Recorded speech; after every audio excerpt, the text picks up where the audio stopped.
Lockdown के कारण मजदूरी कर जीवन यापन करने वाले लोगों के बीच खाने का पैकेट वितरण किया गया। प्रतिदिन मजदूरी कर जीवन यापन करने वाले 300 लोगों के बीच खाने का वितरण किया गया। सहारा इंडिया के क्षेत्रीय वरिष्ठ कार्यकर्ता पीपी डे के द्वारा घर पर ही परिवार के सदस्यों के साथ मिलकर 300 लोगों के लिए खाने का पैकेट तैयार किया गया।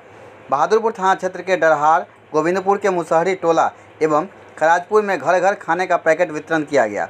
मौके पर राजीव कुमार सिंह, प्रभास रंजन, रामचंद्र चौधरी उर्फ पप्पू चौधरी, राहुल कुमार ठाकुर आदि उपस्थित थे।